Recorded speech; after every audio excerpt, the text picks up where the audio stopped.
जय जगन्नाथ स्वागत करुछु Odia news gallery channel को एबेकार जा किछि लेटेस्ट अपडेट आसुछि हम वेदर फोरकास्ट डिपार्टमेंट तरफ कि आरब महासागर रे एक लघुचाप ऑलरेडी सृष्टि होई सारिछि। ता छडा बंगोपसागर रे आसंदा 19 तारिख रे आउ गोटे लघुचाप सृष्टि हेबाकू जाउछि, जा कि भारतीय पाणीपाग विज्ञान केंद्र द्वारा सूचना आसुछि कि ताहा एक लघुचाप रे सीमित रहिबो, किंतु अमेरिका पाणीपाग विज्ञान संस्था एक्यूवेदर कहूछि ताहा एक लघुचाप रु अवपात बा डीप डिप्रेशन रूप नै पारे। ता छडा सबुठु बड़ चिंतार विषय कि स्कामिड वेदर जहाँ किसी आकलन करुछि कि यह एक बात्यार रूप मध्य नहीं पारे। आउ जदि बात्यार रूप निए ताहेले कौ दिग को ताहा गति करिवो, कोठी लैंडफॉल हेबार संभावना अछि, एसबु को जानिबा पई वीडियोटी को शेष पर्यंत देखिबा सहित एबे ही वीडियोटी को गोटे गोटे लाइक करि दियंतु।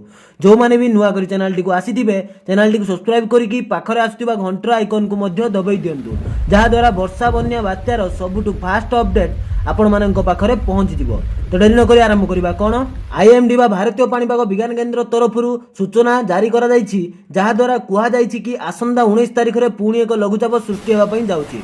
कारण कोन ना दक्षिण जॉन सागर आउ अंडमान सागर रे पुणी एक लघुचाप दाना बांधिबार आशंका अछि। आसंदा 18 तारिख रे जहा कि लघुचाप रे परिणत हेबो। आसंदा 19 तारिख रे जहा प्रभाव रे आम ओडिसा रे अधिकांश जिला मानक रे पुणी प्रबल वर्षा लागिकी रहिबो। कारण अक्टोबर मासटी बात्या मास आपण माने समस्ते जानନ୍ତି। आउ एही अक्टोबर मास रे सबुठारु अधिक लघुचाप आसे, आउ सेम सेया माननकु देखिबा पई मिलुछि। भारतीय पाणीपागर मॉडल जहा किछि कहूछि एहा एक लघुचाप रे केवल सीमित रहिबो। एक्यूवेदर कहूछि एहा लघुचाप रु टिके बढ़िबो, अवपात बा डीप डिप्रेशन रूप नै पारे। स्काइमेड वेदर अपडेट कहूछि कि एहा लघुचाप रु डिप्रेशन बा डीप डिप्रेशन रूप नेला परे ताहा साइक्लोन स्टॉर्म बात्या रूप नै पारे, जहार नाम रहिबो गति। एमिति से किछि आकलन करूछि।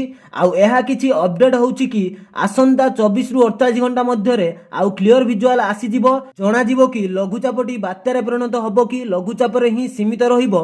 अरब सागर रे सृष्टि होइथिबा लघुचापटी वेलमार्क लो प्रेशर रे जहार विधिरूप आउ गुजरात रे अधिकांश जिला मानक रे वर्षा हेबार संभावना अछि, किंतु अरब सागर रु बंगोपसागर पर्यंत एक टॉप लाइन सृष्टि होइछि, जोथि पई कि हमकु अधिक मात्रा रे लघुचापर सामना करिबाकू पडुछि। आगकू पुणी 24 तारिख रे आउ एक लघुचाप आसीबार मध्य संभावना अछि।